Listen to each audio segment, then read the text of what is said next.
ठाकरेंच्या शिवसेनेचा आज निर्धार मेळावा पार पडणार आहे। उद्धव ठाकरे कार्यकर्त्यांना मार्गदर्शन करणार आहेत। Aditya Thackeray bogus voting bomb फोडणार आहेत। मुंबईतील मतदार यादीतील घोळ सादर केला जाणार आहे। खोटारडेपणा आहे, या खोटारडेपणाला लोक कंटाळले आहे। मतदार यादी या विषयावर खरं तर फेक नरेटिव्ह पुन्हा तयार करण्याचा प्रयत्न करता येणाऱ्या निवडणुकीमध्ये मला वाटतं हा चालणार नाही। आज से पूरे देश में ऐसा लागू तो वो अच्छा ही है कि मतदार यादी का पूरा एक बार सही मतदार यादी बनेगी, ठीक ही है। ते भारतीय जनता पक्षाच्या नवीन कार्यालयाचं भूमिपूजन करण्यासाठी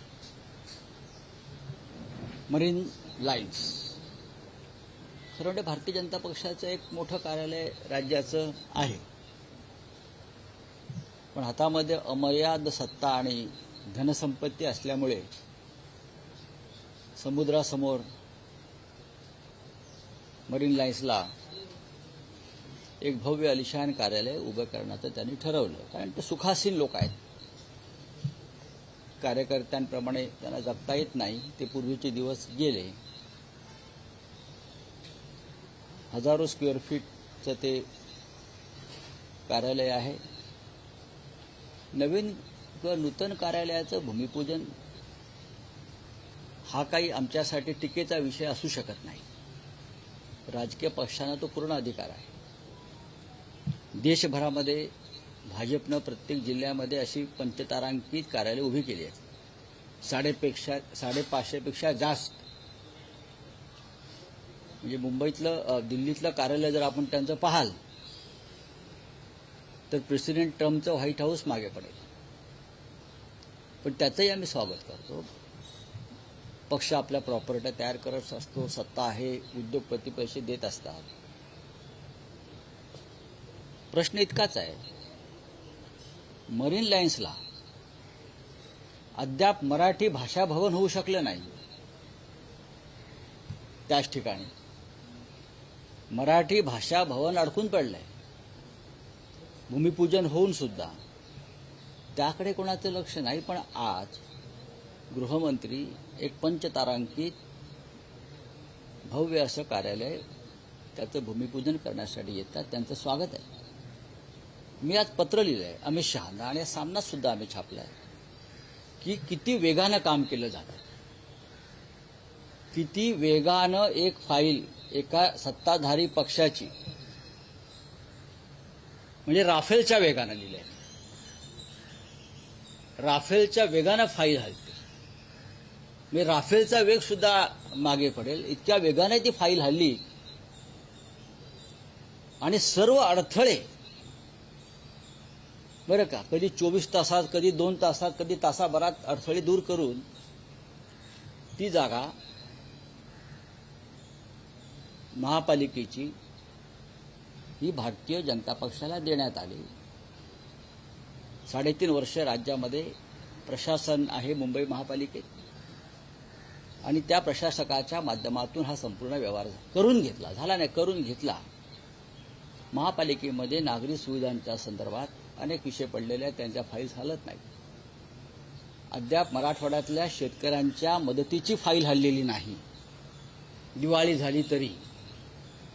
पण भारतीय जनता पक्षाच्या पंचतारांकित हेडक्वार्टरची फाईल ज्या राफेलच्या वेगानं हल्ली, ते रहस्य त्या जमिनीखाली दडलेलं आहे, ज्याचं भूमिपूजन अमित शहा करतायत।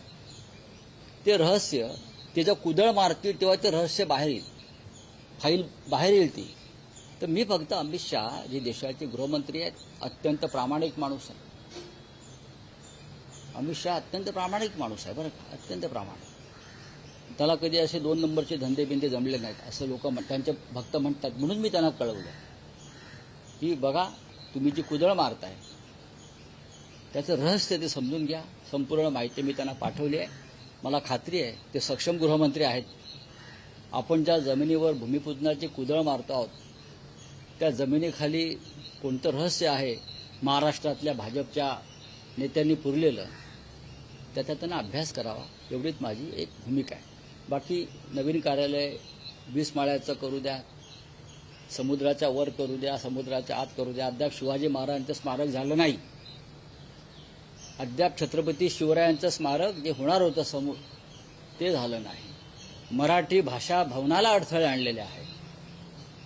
मराठी भाषा भवन महाराष्ट्राची अस्मिता त्याला अडथळे आहेत. पण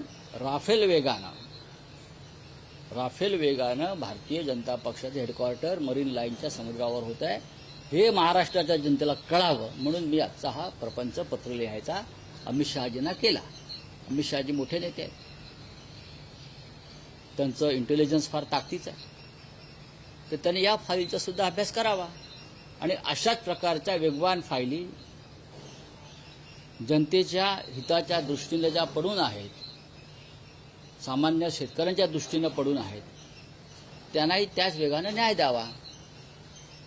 राऊतसाहेब, ट्विटमध्ये तुम्ही म्हटलंय की एकीकडे पुण्यातील जैन बोर्डिंग प्रकरणात मोठ्या प्रमाणावर रोष असताना भाजप कार्यालयाच्या जागेबाबत चर्चा सुरू असतील तर जनतेत चुकीचा संदेश नक्कीच जाऊ आहे. शकतो. हे एक. आणि दुसरं असं आहे की पुण्यातलं जे जैन बोर्डिंगचं प्रकरण आहे त्यात अपडेट अशी आहे की पुण्यातील जैन बोर्डिंग जमीन व्यवहार रद्द झालेला आहे. विशाल गोखलेंनी त्यातून या व्यवहारातून माघार घेतलेली आहे. हा जनतेचा दबाव, जनतेचं आंदोलन आणि पब्लिक क्राय. जनतेचं आंदोलन काय करू शकतं हे जर आता तुम्ही जी दिलेली माहिती सत्य असेल तर जनतेचं आंदोलन काय करू शकतं, पब्लिक क्राय काय करू शकतो, याचं हे जैन बोर्डिंगच्या जमिनीचा विषय हा त्या दृष्टीनं महत्वाचा आहे. नाही, पण पब्लिक क्राय जरी म्हणतात तरी हे प्रकरण रवींद्र धंगेकरांनी लावून धरलं तर यात रवींद्र धंगेकर यांचं श्रेय नाही का? तर त्यावर बरेच राजकीय आरोप प्रत्यारोप सगळं बघा, श्रेय सगळ्यांचंच आहे. जैन बांधव रस्त्यावर उतरले, जैन बांधवांनी उपोषण सुरू केलं, जैन बांधव हटले नाहीत, जैन बांधवांच्या पाठीशी सर्व राजकीय पक्ष उभे राहिले. रवींद्र धंगेकर हे तिकडले प्रमुख नेते आहेत, त्यांनी ते प्रकरण पुढे नेलं. रोज त्या संदर्भात ते माहिती देत राहिले. त्याच्यामुळे त्यांचं रिसर्च व त्यांचं शोधकता ही सुद्धा महत्त्वाची आहे. पण एक गैरव्यवहार थांबला गेला. त्याचप्रमाणे मरीन लाईन्समध्ये आज जे अमित शहाजी तुदळ मारतायत तिथे तोच प्रकार आहे. तर तो गैरव्यवहार जो आहे त्याच्यावर सुद्धा आता लोकांनी जागरूक व्हायला पाहिजे. नाही, पण राऊतसाहेब, या प्रकरणात जर चौकशी नाही झाली अमित शहाकडनं तर आपण पुढे न्यायालयीन प्रक्रिया राबवणार. बघा, याची गरज नाही. याचं कारण असं आहे, चोरी तेच आहेत, फौजदार तेच आहेत आणि न्यायालय सुद्धा तेच आहेत. लोकांसमोर असे विषय आणणं हे आमचं काम आहे. राऊतसाहेब, या भाजपच्या प्रदेश कार्यालयाच्या जागेचा म्हणजे जिथे भूमिपूजन होत आहे, तुम्ही म्हणतात वेगाने फायली हल्ल्या, वेगाने फायली हल्ल्या रहस्य काय आणि आणि आणि त्यातले मूळ मालक बरं का, भोगवटाधारक ह्यांचे याच्यात कसे बदल होत गेले जागा मिळवण्यासाठी, ह्याचं इत्यंभूत माहिती, तांत्रिक मुद्दे, राजकीय मुद्दे, एकनाथ डेव्हलपर, हे सगळे मुद्दे ह्याच्यामध्ये आलेले आहेत. तुम्ही ते पत्र लोकांसमोर आणावं अशी माझी विनंती आहे. राज्याच्या हिताच्या दृष्टीनं मराठवाड्यातल्या शेतकऱ्यांच्या मदतीची फाईल अद्याप उघडली गेली नाही. पण ज्यांच्या हातात सत्ता आहे त्यांनी आपल्या कार्यालयाची फाईल किती वेगानं फिरवली आणि फिरू शकते एवढंच मला सांगायचं आहे. माझ्या त्यांच्या नवीन कार्यालयाला शुभेच्छा आहेत. तिथून राज्याच्या हिताचं आणि मराठी माणसाच्या हिताचं काम हो, पण त्याच कार्यालयाच्या खिडकीतून अर्धवट राहिलेलं मराठी भाषा भवन सुद्धा त्यांनी पाहायला पाहिजे, हे माझं मत आहे. राऊतसाहेब, फलटणमध्ये महिला डॉक्टरची आत्महत्या सध्या बातम्यांच्या केंद्रस्थानी आहे. लोकसभेतील विरोधी पक्षनेते राहुल गांधी असं म्हणतायत की ही संस्थात्मक हत्या आहे. तर काल मुख्यमंत्री फलटणमध्ये होते, त्यांनी असं म्हटलंय की अलीकडे सगळ्या गोष्टीत राजकारण करण्याची पद्धत आली आहे. रणजितदादा आणि सचिन पाटील यांना बदनाम करण्याचा प्रयत्न सुरू आहे आणि या प्रकरणात थोडीशीही शंका आली असती तरी मी हा कार्यक्रम रद्द केला. फडणवीस खोटं बोलतात. त्यांना खोटं बोलण्याचं व्यसन जडलं. राज्याच्या मुख्यमंत्र्यांनी इतकं खोटं बोलू नये. फडणवीसांनी संवेदनशील असायला पाहिजे. विरोधकांवरती लाथा घालून किंवा शिव्या घालून राज्याचे प्रश्न सुटणार नाहीत. ज्या अर्थी जनतेचा रोष आहे, तुम्ही काही काळ हा विषय गांभीर्याने तुम्हाला पाहता आला असता, पण तुम्हाला राजकारण महत्वाचं होतं, कालचा कार्यक्रम महत्वाचा होता, त्याच्यामुळे तुम्ही काल तिथे गेलात. डॉक्टरची आत्महत्या, एका महिला डॉक्टरची आत्महत्या, हा विषय जर तुम्ही गांभीर्याने घेत नसाल, मुळात ही हत्या झाली याला तुम्ही जबाबदार आहात, एक लक्षात घ्या. त्या मुलीनं आत्महत्या केली आणि तिला करायला भाग पडला, याचा अर्थ कायद्याची भीती आणि गृह खात्याची भीती राहिली नाही. आणि हे महाराष्ट्रात वारंवार होत आहे. मुंबईच्या रस्त्यावर एका तरुणीला ज्या पद्धतीने हत्या केली, हा सुद्धा विषय गंभीर आहे ना. तुम्हाला इतर सर्व गोष्टी करायला वेळ आहे, व्हिजिलन्स इतर लोकांवर करायला वेळ आहे, इतर लोकांच्या मागे इंटेलिजन्स लावायला वेळ आहे, भारतीय जनता पक्षाच्याच लोकांचे फोन टॅप करायला वेळ आहे, पण या महाराष्ट्रात वाढत चाललेली कायदा सुव्यवस्थेची अव्यवस्था ती सावरायला वेळ नाही. चलिए आपका क्या सर, है? एकच प्रश्न आहे मराठीतला की आज उद्धव ठाकरे यांच्या नेतृत्वाखाली मुंबईत शिवसेना युबीटीच्या पदाधिकाऱ्यांचा मेळावा होतो. महापालिका निवडणुकांच्या दृष्टीनं मार्गदर्शन करण्यात, पण मतचोरी हा एक महत्वाचा अजेंडा सध्या उद्धव ठाकरेंच्या. दोन गोष्टी महत्वाच्या आहेत. आजचा मेळावा हा उपशाखा प्रमुखांचा मेळावा आहे. जे आमचं प्रत्यक्ष जमिनीवरची फौज आहे, सैन्य आहे, त्यांना आपण आज काय संदेश देतोय याकडे सगळ्यांचं लक्ष आहे.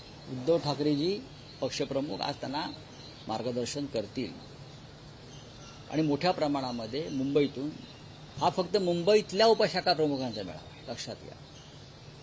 आणि 1 नोव्हेंबरला मतदार यादीतल्या घोटाळ्यांसंदर्भात सर्व पक्षांचा एक मोठा मोर्चा निघतो आहे. दिल्लीला धडकी भरेल आणि निवडणूक आयोगाला खांब फुटेल अशा पद्धतीचा हा मोर्चा काढावा, यासाठी सर्व पक्षांची तयारी सुरू आहे. मग डावे पक्ष असतील, काँग्रेस पक्ष असेल, राष्ट्रवादी काँग्रेस पक्ष असेल, कालच पवारसाहेबांशी माझी चर्चा झाली त्या विषयावर, शिवसेना, महाराष्ट्र नवनिर्माण सेना, प्रत्येक जण ह्या मोर्चाच्या यशासाठी झटतो आहे.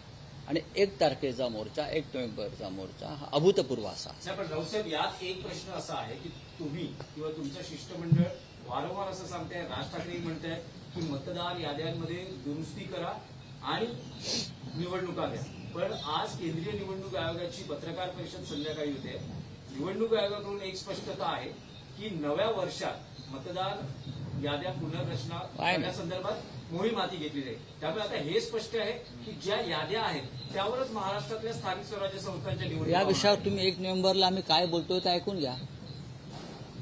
त्यासाठीच तर मोर्चा आहे, त्यासाठीच तर आंदोलन आहे. 1 नोव्हेंबरला त्याच्या आधी सर्व प्रमुख नेत्यांची बैठक होईल. मोर्चात सहभागी होणाऱ्या पक्षाचे जे प्रमुख आहेत त्यांची एक बैठक होईल, त्यात पुढली रणनीती ठरवली जाईल. चला, ही बैठक मोर्चाच्या आधी होईल. मोदी जी ने कहा है कि चाय महंगी हो गई, डेटा सस्ता हो गया, और वो सोशल मीडिया की ऐसा उन्होंने कहा है, उसने सोशल मीडिया पे उस तरह का बर्डन डाल रहे हैं. किस तरह देखते हो सर? क्या बोल रहे हैं मोदी जी? बोल रहे चाय महंगी हो रही है. चाय महंगी हो गई, डेटा सस्ता हो गया है. अब जो चाय महंगी हुई उसके लिए जिम्मेदार कौन है? मोदी जी जब चाय बेचते थे तब चाय का रेट क्या था? वही रेट से आप मोदी जी वापस देश के प्रधानमंत्री बन गए. हाँ, तो वही रेट से चाय बेचो, डालो आप किटली लेके आपके कार्यकर्ताओं को घर घर भेज दो चाय के लिए. तो सर डेटा जो है सस्ता हो गया, जिससे सोशल मीडिया काफी एक्टिव हो गया. किस तरह से? तो क्या हो गया? पूरे विश्व में डेटा सस्ता हो गया है, तो भारत में क्या बड़ी बात है? आप विश्वगुरु है ना, तो पूरे विश्व में डेटा सस्ता हो गया है. डेटा सस्ता हो गया इसलिए तो हमारा डेटा चोरी कर रहे हैं. चलिए, thank you very much. Sir Fadnavis ने क्लीन चिट दी है डॉक्टर केस में. सर देखते हो सर, किसको क्लीन चिट दी है? डॉक्टर सुसाइड केस में. नहीं, वो क्लीन चिट देवेंद्र फडणवीस के देने से नहीं मिलती. उसके लिए जांच करनी पड़ेगी.